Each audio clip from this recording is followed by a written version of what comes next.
my YouTube channel, #NurseGoals. It's me, Jamesia, or Mimi, whatever you want to call me, and I'm back with another video. Now here in this community, we focus on education, experience, emotional stability, and every extra thing that people don't want to talk about that really goes down in nursing school.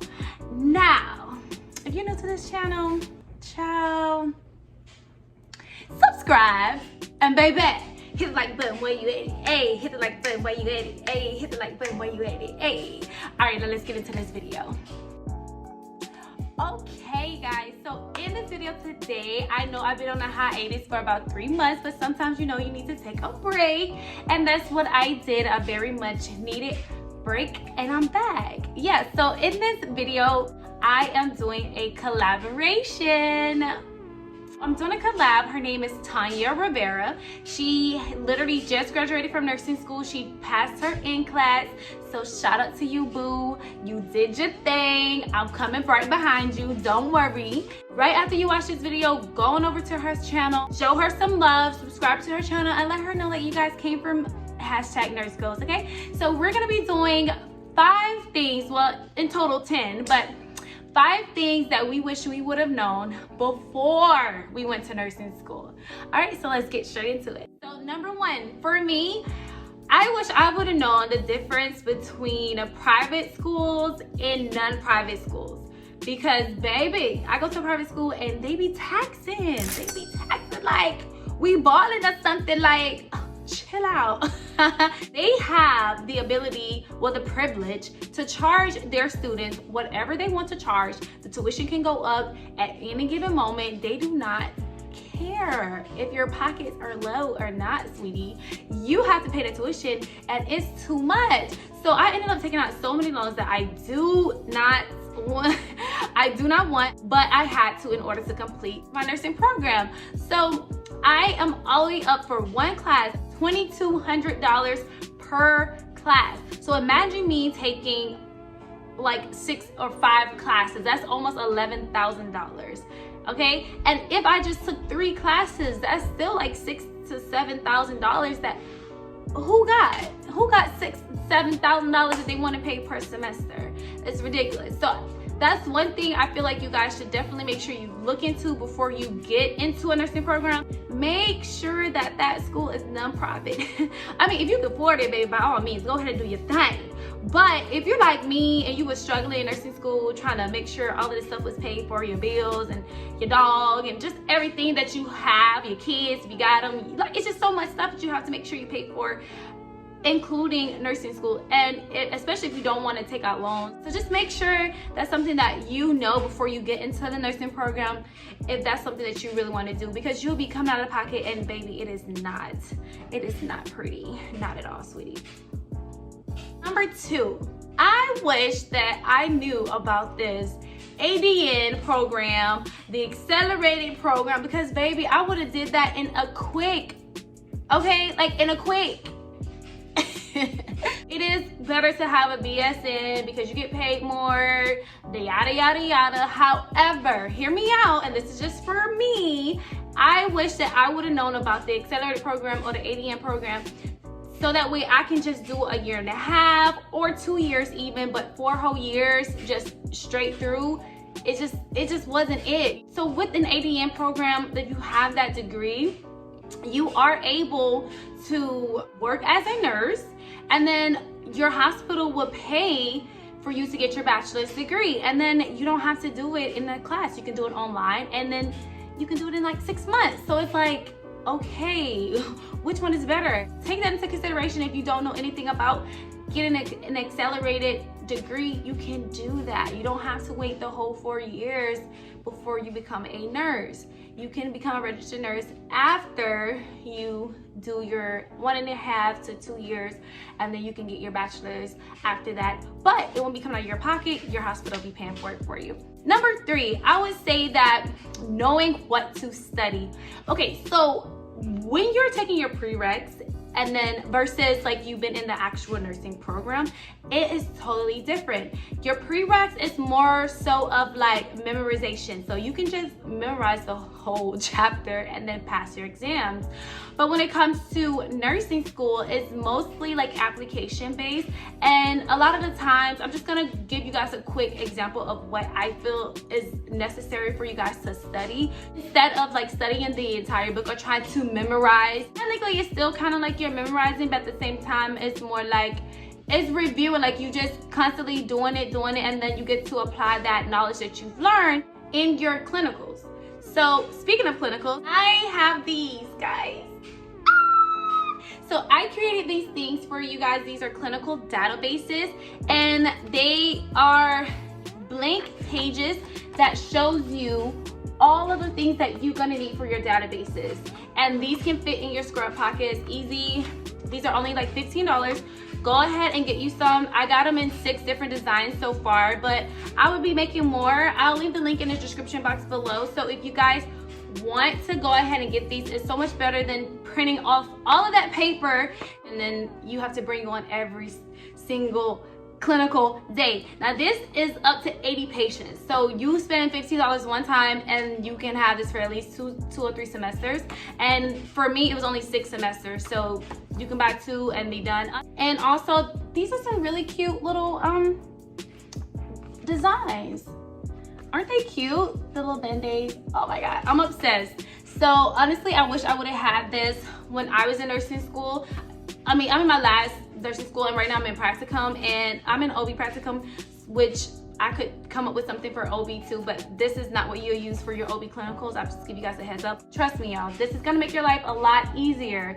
So if you are just not getting into nursing school, or even if you're still in nursing school and you still have clinicals to do, try this out. I'm pretty sure you're gonna love it. Let me know. Make sure you leave a review. So enjoy. So I had to let you guys know that these are out now, and these will be in the description box, and there's 6 different ones. You can see that once you click on the link. Okay, so yeah, so back to number 3. So once you apply the information that you've learned from nursing school, you have that chance to go into clinicals and apply that knowledge to those patients. What I feel like you need to know, okay, this is probably a good time for you to take a piece of paper and a pen and write some of this stuff down. What is the name of the disease? What is it? What are the signs and symptoms of that disease? How do you treat that disease? How do you treat it with medication? How do you treat it without medication? What are you gonna do following up after you treat it? Okay, you see that it's not working. What do you do after that? If it is working, what do you do after that? Literally, that's pretty much it. That's all you need to do. One subject that you really need to like memorize stuff is pharmacology, because there's so many medications that you need to memorize. But other than that, everything else is application based. Number 4, I wish I would have known that once you pass your first semester of nursing school, that you can get a good job. Okay, and I know this sounds like it's probably common sense to certain people, but I did not know this until like the 3rd semester of nursing school, and I'm like, I wish I would have known it. It depends on your program. Whenever you pass foundations, sometimes people have foundations in the 1st semester, sometimes people have foundations in the 2nd semester. Either way, once you pass foundations, the hospital looks at that like, okay, you know the basic skills of nursing. You are able to do a lot of things without having to test for them. Becoming a patient care tech or a nurse tech, 2 jobs that I feel like are amazing to have while you're in nursing school. And there's ways around it to where you can work enough hours, because when you first get into nursing school, they tell you, oh, don't work more than 15 hours a week because you have to study every single day, all day, da da da. Like, no. You work to be able to pay your bills.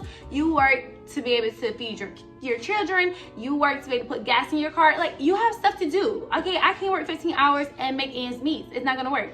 I picked up a nurse tech position. So off rip, I already passed my foundations. Only thing you have to do is have that on your transcripts that you passed. And then they will skip you from a patient care tech up to a nurse tech. And then you get to choose if you want to work full-time, you want to work part-time, if you want to work PRN. Ding, ding, ding, ding, ding. That's what I did. I worked PRN. If you don't know what PRN stands for, that means as needed. So I was an as needed nurse tech. As a PRN nurse tech, you get to say, hey, these are the days that I can work. Or if someone calls out, you can come in and say, hey, I just want to see if you guys need help today.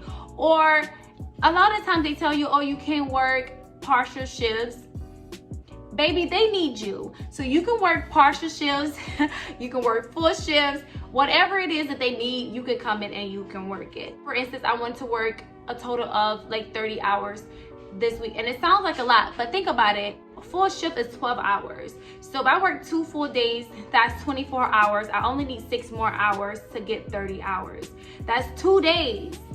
2 days, 2.5 days. So if I say, okay, I'm gonna work 1 day and 2 half days, like, you know, so you have to make it work. So, and you get paid every 2 weeks. So technically you'll get paid for 60 hours in 1 paycheck. So if you guys want me to talk more about that too, I'll be more than happy to make a video about that as well. I've experienced, and now I'm sharing this with you guys so you can take this for yourself and then you can apply this to your life, so that way you don't have to struggle and be a college student, okay? There's ways around it. Last but not least, my favorite one. Y'all, when I heard about this, ooh, this is some real good tea, y'all.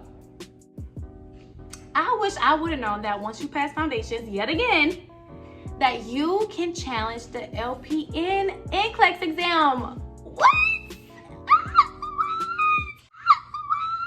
LPNs, they have to take an NCLEX exam just as registered nurses, except for it's called NCLEX-PN. When you pass foundations, you have that chance to go and challenge the NCLEX-PN and become an LPN without any experience. Are you guys listening to this? This is crazy. Like, without any experience, with like, you have nothing. Like, the only thing you have is foundations under your belt. Foundations. And you can challenge the NCLEX-PN and become an LPN. And just like that, guess what? You making more money. So I feel like that was such an amazing thing that I've heard. And I literally just heard this last semester, like towards the end of the semester, and I was just in awe. Cause I'm like, this whole time you telling me I could have been an LPN instead of a nurse tech? Because at first I'm sitting here like, oh, this whole time I could have been a nurse tech. This whole time I could have been already in my field. I'd have been more comfortable with patients when you first get in. Like, think about all the advantages with this. You're gonna become more comfortable with the patients, be more comfortable with medications. You're gonna be knowing these names, you're gonna be knowing, like, it's gonna be so much easier for you to manage in nursing school because you already have that experience. That's amazing to me. So I encourage you to study for the NCLEX-PN while you're in the first 2 semesters of nursing school, because the first 2 semesters of nursing school typically are not that bad. It's when you get into med-surg or adult health, whichever one you call it, that's when it starts to get a little bit more difficult. So study for the NCLEX-PN and then go take it, and then guess what? Now you've got experience in taking NCLEX. Like, come on, why are people not sharing this information? I have no idea. I am talking about it. I'm letting everybody know. Y'all know if I find out something, I'm gonna let you know, and I'm gonna encourage you to go and do it. So those are my 5 things that I wish I would have known before I went to nursing school. I hope that those 5 things helped you guys out if you have not started nursing school yet, or even if you're in nursing school and you still have some time left to go before you graduate and you feel like you can implement some of this stuff. By all means, go ahead and do it. Don't forget to go look at my girl's channel, Tonya Rivera. I will be posting her channel in the description box below. If I can put it on the screen, I will definitely do that as well. She will be doing her 5. I can't wait to go watch it with you guys. Okay, and I'm done with this video. Thank you guys for watching. Subscribe, like, and share. Deuces.